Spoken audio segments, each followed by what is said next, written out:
ముఖ్యంగా BRS party రజతోత్సవ సభను వరంగల్లో నిర్వహించాలని గౌరవ బీఆర్ఎస్ పార్టీ అధ్యక్షులు తెలంగాణ రాష్ట్ర తొలి ముఖ్యమంత్రి కేసీఆర్ గారు నిర్ణయించడం జరిగింది. ఏప్రిల్ 27వ తేదీన వరంగల్లో మరి ఈ రజతోత్సవ సభను నిర్వహించాలని నిర్ణయించారు. బీఆర్ఎస్ పార్టీకి వరంగల్ జిల్లాకు చాలా అవినాభావ సంబంధం ఉంది. ముఖ్యంగా ఈరోజు కూడా చాలా విశేషమైన రోజు, మిలియన్ మార్చ్. తెలంగాణ ఉద్యమంలో అత్యంత ప్రాధాన్యత కలిగినటువంటి దినం మార్చ్ 10వ తేదీ, మిలియన్ మార్చ్. ఈ సమయంలో కరెక్ట్గా ఇదే సమయానికి రాష్ట్రం మొత్తం కూడా అత్యంత ఉత్కంఠగా ఆ రోజు మిలియన్ మార్చ్ ఏం జరుగుతుంది అని చూశారు. నాటి కాంగ్రెస్ ప్రభుత్వం ఎన్నో నిర్బంధాలు, ముళ్ళ కంచెలు పెడితే మేము బోట్లో పడవ ద్వారా మేము ఆ రోజు ట్యాంక్ బండ్ మీదకి ఎక్కాం. అలాంటి మిలియన్ మార్చ్ రోజు ఉద్యమాల కిల్లా ఈ వరంగల్ జిల్లాలో ఉండడం నాకు కూడా చాలా సంతోషాన్ని కలిగిస్తా ఉంది. అయితే వరంగల్లో గతంలో కూడా చాలా భారీ బహిరంగ సభలు జరిపిన ఘనత వరంగల్ బీఆర్ఎస్ పార్టీకి ఉన్నది. వరంగల్ బీఆర్ఎస్ పార్టీ చాలా పటిష్టవంతమైన నాయకత్వం కలిగింది. ఎంతో సమర్థవంతమైనటువంటి నాయకులు ఉన్నారు. గతంలో 15 లక్షల మందితో కూడా మహాగర్జనను, ఎన్నో పెద్ద కార్యక్రమాలను వరంగల్ జిల్లాలో నిర్వహించినటువంటి చరిత్ర బీఆర్ఎస్ పార్టీకి ఉంది. అయితే ఈరోజు ఏప్రిల్ 27వ తేదీన జరపవలసినటువంటి సభకు వరంగల్ జిల్లా పార్టీ సీనియర్ నాయకులందరూ, అదేవిధంగా మాజీ మంత్రివర్యులు మిత్రులు బాల్కొండ శాసనసభ్యులు ప్రశాంత్ రెడ్డి గారు, నేను చాలా సైట్లు కూడా మేము చూసాం ఈరోజు. సో ఇంకా మేము ఫైనల్ వ్యూకు రాలేకపోయినాం, ఎందుకంటే ట్రాఫిక్ జామ్స్ ఉండొద్దు, ప్రజలకు ఇబ్బంది కలగొద్దు అని చాలా జాగ్రత్తగా పార్కింగ్ ఏరియాస్ ఎక్కువగా ఉండాలి అని ఈరోజు ఒక 2 స్థలాలు మాకు జిల్లా పార్టీ నాయకులు చూపించడం జరిగింది. వాటిని కొంత ప్రాథమికంగా చూసాం, కానీ చీకటి అయిపోయింది. మళ్ళీ ఇంకొకసారి చూసి ఫైనల్గా స్థలాన్ని నిర్ణయించాలని డిసైడ్ చేసుకున్నాం. సో వినూతనమైనటువంటి ఆలోచనలకు, ఆందోళనలకు బీఆర్ఎస్ పార్టీ మరి ఎన్నో రూపకల్పన చేసి ఎంతో వ్యూహాత్మకంగా కేసీఆర్ గారు తెలంగాణ రాష్ట్రాన్ని సాధించారు. బీఆర్ఎస్ పార్టీ మీ అందరికీ కూడా తెలుసు, అది పుట్టడమే ఒక సామాజిక చారిత్రక అవసరాలను దృష్టిలో పెట్టుకొని ఆనాడు టీఆర్ఎస్ పార్టీ ఆవిర్భవించింది. ఎందుకంటే తెలంగాణ రాష్ట్రం ఏర్పడాల్సిన ఆవశ్యకత ఆ రోజు ఉండే. ఆనాటి ప్రభుత్వాలు కరెంటు బిల్లులు పెంచి తెలంగాణ రైతుల నడ్డీ విరిచే ప్రయత్నం చేసినటువంటి నేపథ్యం ఉండే. వాటన్నిటినీ దృష్టిలో పెట్టుకొని కేసీఆర్ గారు ఆ రోజు తెలంగాణ ఉద్యమాన్ని ప్రారంభించి 14 ఏళ్లు అవిశ్రాంతమైనటువంటి పోరాటాన్ని కొనసాగించి ప్రాణత్యాగానికి సైతం సిద్ధపడి తెలంగాణ రాష్ట్రాన్ని సాధించినటువంటి చరిత్ర కేసీఆర్ గారిది, బీఆర్ఎస్ పార్టీది. అదేవిధంగా బీఆర్ఎస్ పార్టీ పుట్టిందే తెలంగాణకు జరుగుతున్న అన్యాయాల మీద ప్రశ్నించడానికి పుట్టిన పార్టీ బీఆర్ఎస్ పార్టీ. ఈ అన్యాయాలకు మరి చరమగీతం పాడాలంటే రాష్ట్రం ఏర్పడడం ఒక్కటే దానికి మార్గం అని గట్టిగా నమ్మి ఆచార్య జయశంకర్ గారి ఆశీస్సులతో కేసీఆర్ గారు నాడు ఉద్యమాన్ని ప్రారంభించారు. తెలంగాణ ప్రజలు మరి కేసీఆర్ ను, బీఆర్ఎస్ పార్టీని గుండెకు హత్తుకొని బ్రహ్మరథం పట్టారు. చివరికి కేసీఆర్ గారు కేసీఆర్ చచ్చుడో తెలంగాణ వచ్చుడో అని ఆమరణ నిరాహార దీక్షకు సైతం పూనుకొని ఢిల్లీని కదిలించి రాష్ట్రాన్ని సాధించారు. అంతేకాదు 10 సంవత్సరాల పాలనలో రాష్ట్రాన్ని సాధించడమే కాదు, 10 ఏళ్ల కేసీఆర్ గారి పాలనలో అద్భుతమైనటువంటి ప్రగతిని, దేశానికే దిక్సూచిగా తెలంగాణ రాష్ట్రాన్ని నిలిపి చూపారు. కేసీఆర్ గారు ప్రారంభించిన మిషన్ భగీరథ అనే కార్యక్రమం హర్ ఘర్ కో జల్ అని భారతదేశానికి మోడల్గా నిలిచింది. కేసీఆర్ గారు ప్రారంభించిన రైతు బంధు పథకం భారతదేశంలో పిఎం ఫసల్ బీమా యోజన పథకానికి కాదా, దాని పేరేంది, కిసాన్, పిఎం కిసాన్ పథకానికి, అంటే రైతు బంధు పథకం పిఎం కిసాన్ పథకానికి మార్గదర్శిగా నిలిచింది. అట్లే మిషన్ కాకతీయ చెరువుల పునరుద్ధరణను కూడా కేంద్ర ప్రభుత్వం వివిధ రాష్ట్రాలు మార్గదర్శకంగా తీసుకున్నాయి. అట్లా ఒక్క కార్యక్రమం కాదు, ఎన్నో అద్భుతమైన కార్యక్రమాలు నిర్వహించి దేశంలోనే అత్యధిక వరి ధాన్యం ఉత్పత్తి చేసే రాష్ట్రంగా తెలంగాణను నిలిపారు కేసీఆర్ గారు. రైతుల కోసం రైతు బంధు, రైతు బీమా, 24 గంటల నాణ్యమైన కరెంటు, ప్రతి మండలానికి గోడౌను, నీటి తీరువా రద్దు చేయడమే కాదు పాత బకాయిలు కూడా రద్దు చేసి కాలువల కింద, చెరువుల కింద రైతులకు ఉచితంగా సాగునీరు అందించిన తొలి రాష్ట్రం కేసీఆర్ గారి ప్రభుత్వం. మిషన్ కాకతీయ కింద చెరువులు బాగు చేశాం. అన్ని ప్రాజెక్టులకు తూములు పెట్టి ప్రాజెక్టుల నీళ్లతో చెరువులు నింపే కార్యక్రమాన్ని చేసింది కూడా బీఆర్ఎస్ ప్రభుత్వం. అట్లా ఎన్నో రకాలుగా అటు రైతులకు కూడా మేలు చేశాం. పర్ క్యాపిటా ఇన్కమ్లో దేశంలో అగ్రగామిగా తెలంగాణ నిలిపారు. జీఎస్డిపి గ్రోత్ రేట్లో దేశానికే మార్గదర్శకంగా తెలంగాణ రాష్ట్రం నిలిచింది. ఎన్నికల్లో హామీ ఇచ్చిన పథకాలే కాదు, హామీ ఇవ్వని కార్యక్రమాలు కూడా చేసింది బీఆర్ఎస్ ప్రభుత్వం. ఇవాళ రేవంత్ రెడ్డి గారి ప్రభుత్వం ఏమో ఇచ్చిన హామీలు అమలు చేయలేక ఆపసోపాలు పడుతున్నారు. 6 గ్యారంటీల్లో ఒక్క గ్యారంటీ కూడా పూర్తిగా అమలు చేయలే. మహిళలకు ఏం చెప్పిండ్రు? మహాలక్ష్మి ఉచిత బస్సుకు పరిమితమైనరు, మహాలక్ష్మి ఎగ్గొట్టిండ్రు. చేయూత 4,000 రూపాయల పెన్షన్ అన్నారు, అమలైన పరిస్థితి లేదు. రైతులకు 15,000 రైతు బంధు అన్నారు, 2 లక్షల రుణమాఫీ అన్నారు, అమలైన పరిస్థితి లేదు. పేదలకు ఇండ్లు అన్నారు, 15 నెలలైనా 15 ఇండ్లు కూడా కాంగ్రెస్ ప్రభుత్వం కట్టలేకపోయింది.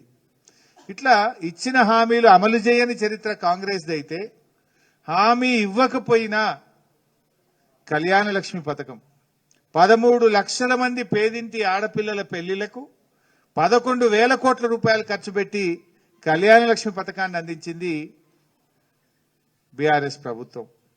రైతు బంధు, రైతు బీమా, అదేవిధంగా ఉచిత చేప పిల్లల పంపిణీ, ఉచితంగా గొర్రెల పంపిణీ, కేసీఆర్ కిట్టు, న్యూట్రిషన్ కిట్టు, కంటి వెలుగులు, అమ్మ ఒడి, విద్యార్థులకు సన్న బియ్యంతో కడుపు నిండా అన్నం పెట్టే కార్యక్రమం, సంచార పశు వైద్యశాలలు, ఇట్లా ఒకటేంటి ఎన్నో కార్యక్రమాలు ఎన్నికల్లో హామీ ఇవ్వకపోయినా ప్రజల అవసరాలను గుర్తించి ఎప్పటికప్పుడు చేసి చూపిన ప్రభుత్వం కేసీఆర్ గారి ప్రభుత్వం.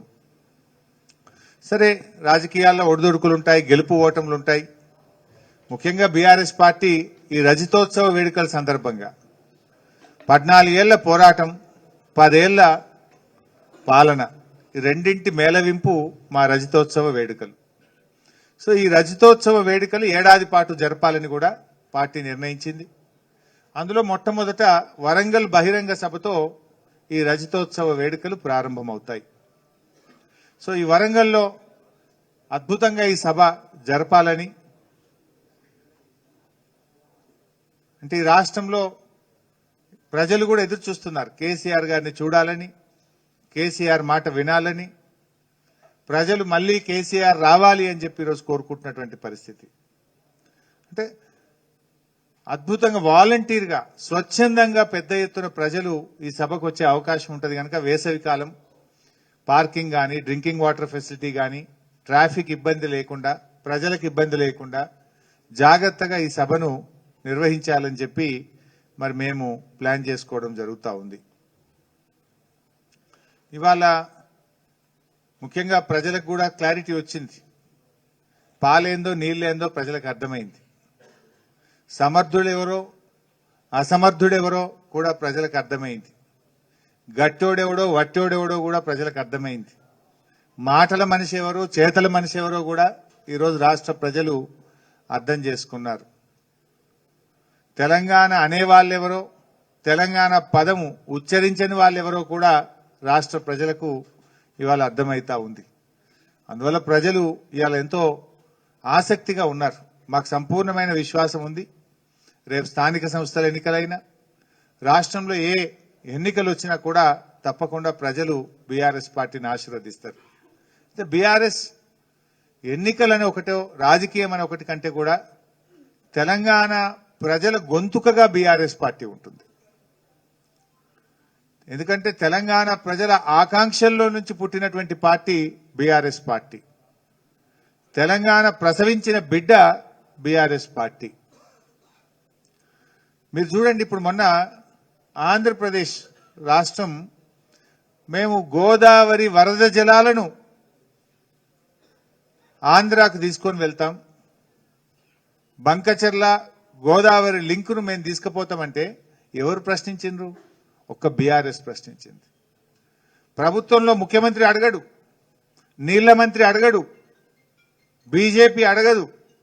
అరే గోదావరిలో నీళ్ళు ఎట్లా తీసుకుపోతావు? మా సమ్మక్క సాగర్కి అనుమతి రాలేదు, మా సీతమ్మ సాగర్కి అనుమతి రాలేదు, మా కాళేశ్వరం థర్డ్ ఫేజ్కి అనుమతి రాలేదు, మా డాక్టర్ బాబాసాహెబ్ అంబేద్కర్ వార్దా ప్రాజెక్టుకు ఇంకా మీరు నీటి కేటాయింపులు జరపలేదు. మా అన్ని అక్కడనే పెట్టి నువ్వు వరద జలాల పేరు మీద గోదావరి జలాలను ఎట్లా తీసుకుపోతావని ఇలా గట్టిగా తెలంగాణ గొంతుకగా ప్రశ్నించిన పార్టీ బీఆర్ఎస్ పార్టీ. నా కాంగ్రెస్ అడగలే, నా బీజేపీ అడగలే.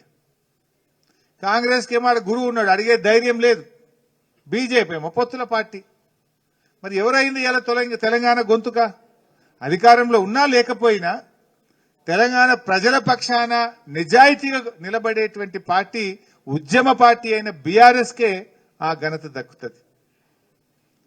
ఇవాళ కృష్ణా జలాల్లో కూడా ఆంధ్రప్రదేశ్ రాష్ట్రం అత్యధికంగా నీళ్లు తీసుకుపోయింది. ఇవాళ ఖమ్మం, నల్గొండ, మహబూబ్ నగర్ లో పంటలు ఎండుతా ఉన్నాయి. దాని మీద ప్రశ్నించింది, ఈ ప్రభుత్వాన్ని తట్టిలేపింది కూడా బీఆర్ఎస్ పార్టీ. సో బీఆర్ఎస్ కు ఉన్నటువంటి నిజాయితీ, తెలంగాణ పట్ల చిత్తశుద్ధి ఈ రాష్ట్రంలో ఇంకే రాజకీయ పార్టీకి ఉండదు. ఉద్యమాల్లో పుట్టినటువంటి పార్టీ, ప్రజల ఆకాంక్షల్లో నుంచి పుట్టినటువంటి పార్టీ, అన్యాయాన్ని ఎదిరించడానికి పుట్టినటువంటి పార్టీ. సో ఈ పార్టీ ఈరోజు 25 సంవత్సరాలు పూర్తి చేసుకొని రజతోత్సవ సభ జరుపుకుంటా ఉంది. అంటే ఇప్పుడే యవ్వనంలోకి ప్రవేశించింది. 25 ఏళ్ళు అంటే ఇంకా మా యంగ్ పార్టీ, యవ్వనంలో ప్రవేశిస్తున్నాం. ఇంకా అద్భుతమైన భవిష్యత్తు ఉన్నటువంటి పార్టీ. సో ఈ సభకు విజయవంతం చేయాలని, ఈ సభకు ఏర్పాట్ల కోసం ఈరోజు మేము వరంగల్ రావడం జరిగింది. మా జిల్లా పార్టీ నాయకులందరూ కూడా గత కొంతకాలంగా శ్రమించి చాలా మంచి ఎక్సర్సైజ్ చేసి ఎన్నో గ్రౌండ్స్ కూడా చూశారు. మేమందరం కూడా ఇంకా జాగ్రత్తగా వీటిని పరిశీలించి మళ్ళొక రౌండ్ కూడా వచ్చి ఫైనల్ చేస్తాం. మీతో కూడా రెగ్యులర్ టచ్లో ఉంటాం. ఎందుకంటే ఇంకా వచ్చే నెల రోజులు ఒకసారి అసెంబ్లీ అయిపోతే ఎక్కువ వరంగల్లోనే ఉండి మీడియాతో కూడా ఇంకా డీటెయిల్గా మాట్లాడతాం. ఇవాళ కొంచెం మీకు కూడా ఆలస్యమైనట్టుంది. సో సహృదయంతో అర్థం చేసుకోవాలని కోరుకుంటున్నాం. ఏమంటారే, లక్షలాది మందితో, అంటే వరంగల్ చరిత్రలో కని విని ఎరగని రీతిలో అతిపెద్ద సభ వరంగల్లో జరగబోతా ఉంది.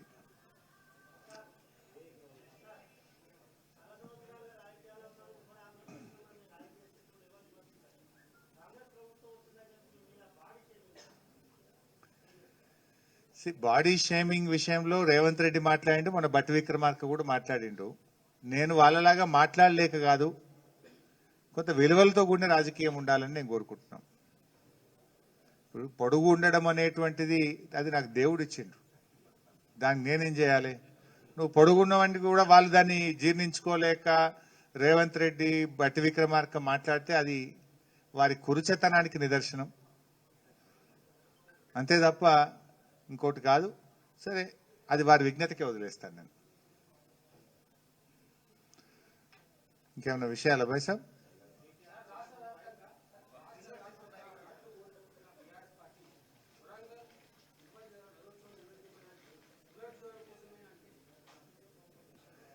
భాయ్ సాబ్, వరంగల్ ఉద్యమాల కిల్లా.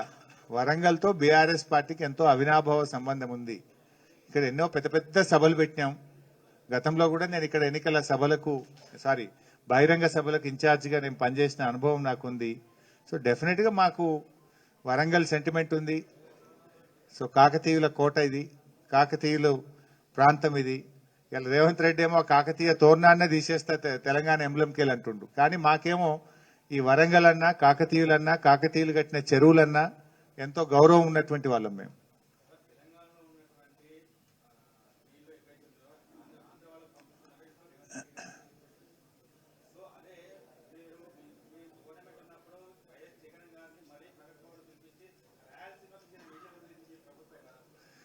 రాయలసీమ ప్రాజెక్టుల మీద పోరాడిందే కేసీఆర్.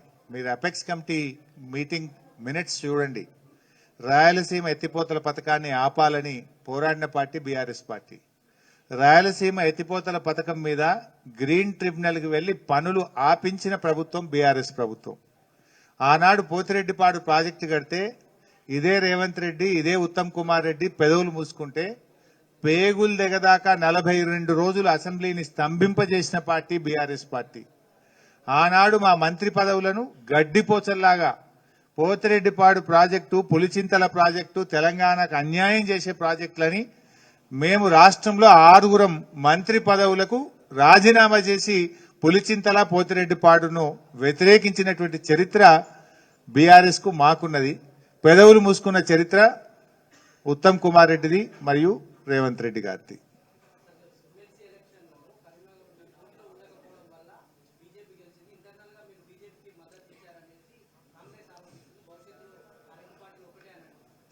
రేవంత్ రెడ్డి పరిస్థితి ఎట్లుందంటే ఆడరాక పాత గజ్జలు అని అన్నట్టు సామెతను చూడు వెనుకకు. తనకు గెలవచేతగాక తాను ఓడిపోయి ఇవాళ బీఆర్ఎస్ పార్టీ మీద నెట్టే ప్రయత్నం చేస్తున్నాడు. ఇవాళ ఆయన్నే ఎన్నికల్లో ప్రచారానికి వెళ్ళినప్పుడు ఈ ఎన్నికలు నా పనితీరుకు రెఫరెండము అన్నాడు. అంటే ప్రజలు తుక్కు ఓడగొట్టిరు నిన్ను.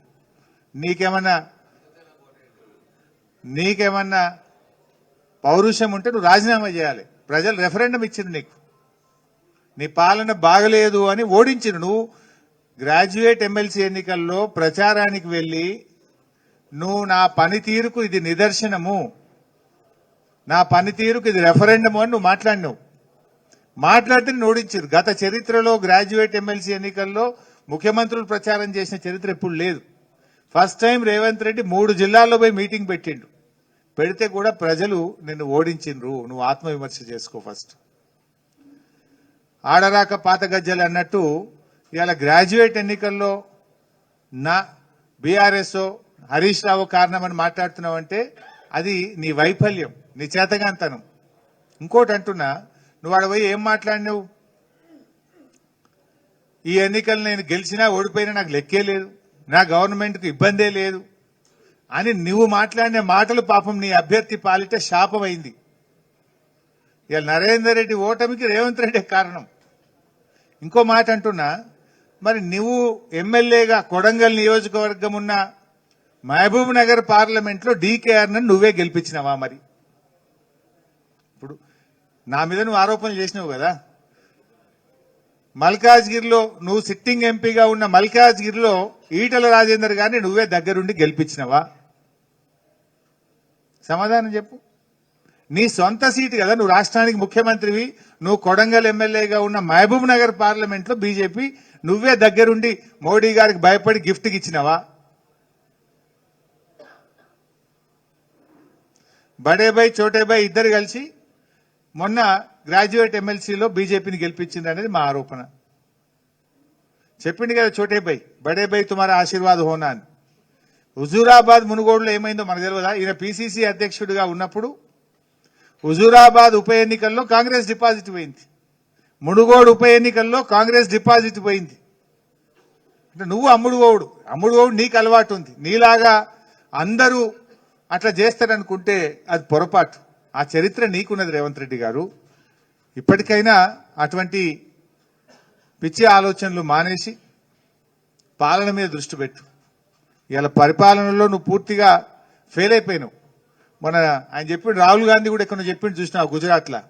కాంగ్రెస్ పార్టీలో కొంతమంది బీజేపీ యొక్క కోవట్లు ఉన్నాడు అని చెప్పిండు. ఇప్పుడు రేవంత్ రెడ్డి ఏందో ఒకసారి రాహుల్ గాంధీ కూడా ఆలోచించుకోవాలి. మొన్నప్పుడు రేవంత్ రెడ్డి మాట్లాడుతూ మాట అన్నాడు, మోడీ మంచోడు కానీ కిషన్ రెడ్డి చెడ్డోడు అన్నాడు. చూసిందా మీరు? మోడీ గారు చాలా మంచోడు, కిషన్ రెడ్డే మంచోడు కాదు అన్నాడు. అంటే నువ్వు మోడీ గారు మంచోడు అన్నవంటే రాహుల్ గాంధీ చెడ్డోడు అన్నట్టు. ఎందుకు ఈ మాట అంటున్నా? పొద్దుగా లేస్తే రాహుల్ గాంధీ ఏమంటాడు? మోడీ చెడ్డోడు, మోడీ మంచోడు కాదు, మోడీ మంచోడు కాదు, మోడీ దేశానికి అన్యాయం చేస్తుండని రాహుల్ గాంధీ అంటాడు. మరి నువ్వేమంటున్నావు? మోడీ మంచోడు, మోడీ మంచోడు అని రేవంత్ రెడ్డి అంటుండు.